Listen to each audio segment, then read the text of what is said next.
As a young child, I wanted to be just like my mom, a loving educator who shares a love of words and literature with others. I've been blessed to pursue this goal through my experiences as an elementary school teacher and now as a library director. I hope that readers of all ages will fall in love with stories and the very act of reading through story times, reading programs, and special library events. Throughout my life, my faith has also grown and become a passion of mine.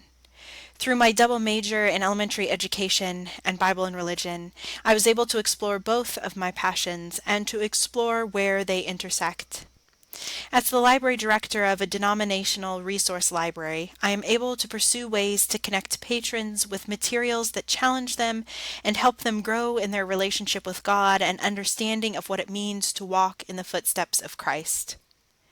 Through my time in the Emporia State University SLIM program, I have been able to take my passion, dedication, and experiences and add a level of professionalism to my work that allows me to more effectively serve library users and reach out to those who have yet to discover the treasures in our library. I also look toward the future and wonder what path my journey will take.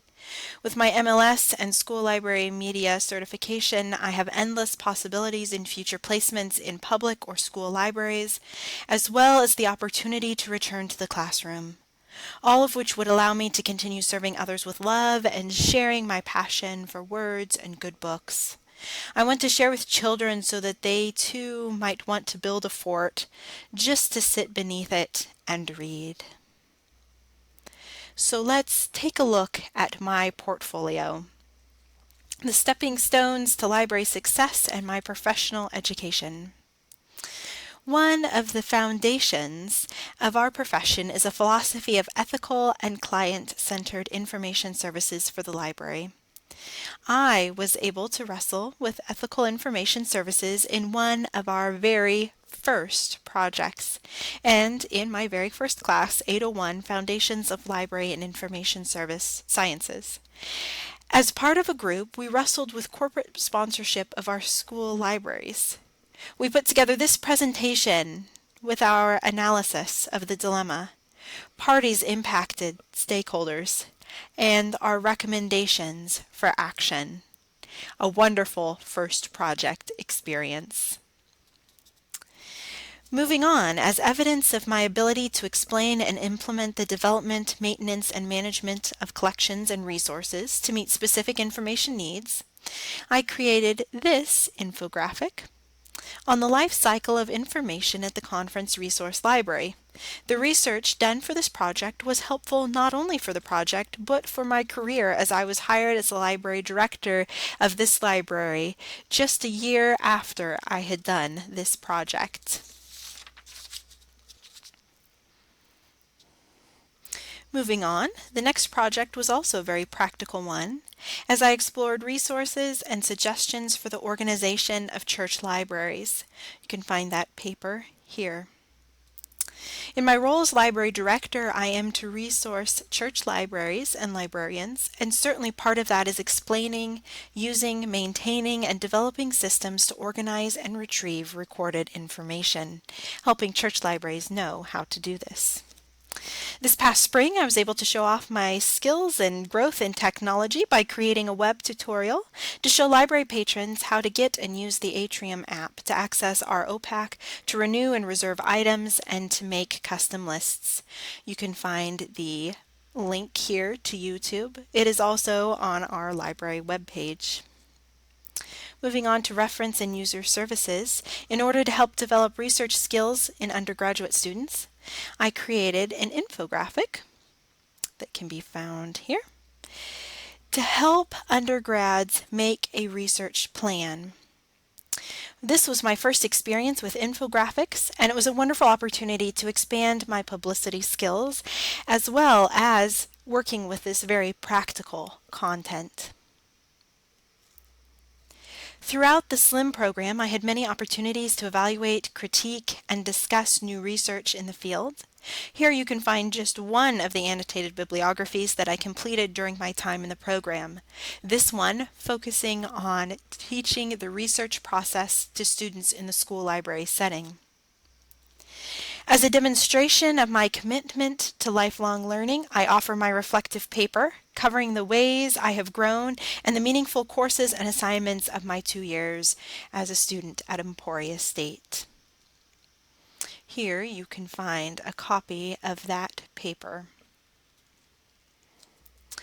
One particularly interesting project that demonstrates my abilities in the area of administration and management is this collection development project, where I had to take an existing budget and collection development policy and propose suggested cuts when there is a cut to the budget.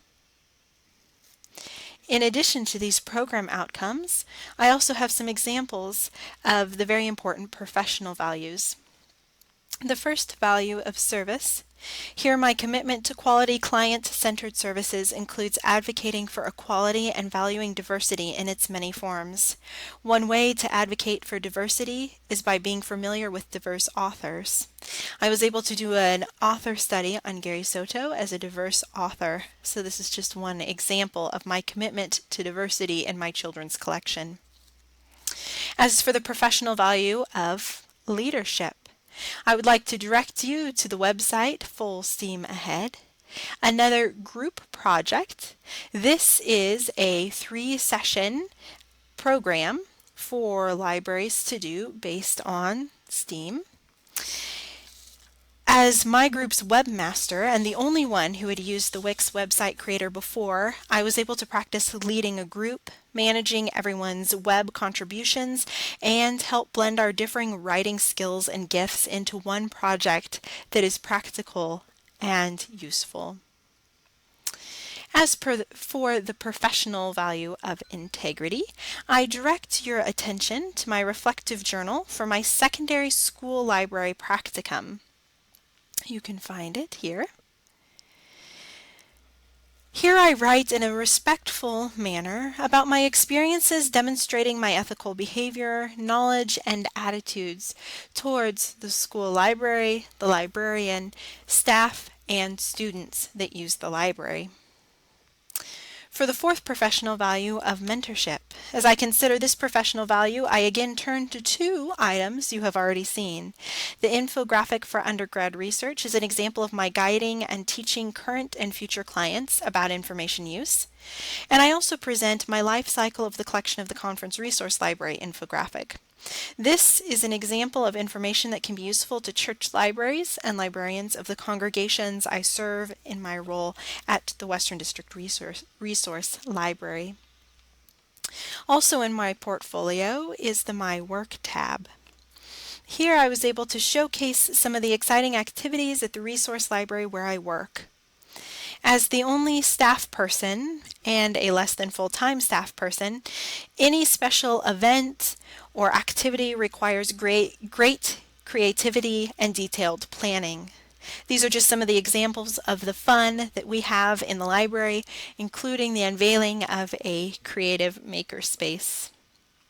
Of course, my portfolio also includes my professional resume, as well as contact information and a contact page. I sincerely hope that you have enjoyed this look at my journey through the SLIM program at Emporia State. I am delighted to be completing my coursework and am looking forward to adding my school library media endorsement to my teaching license very soon.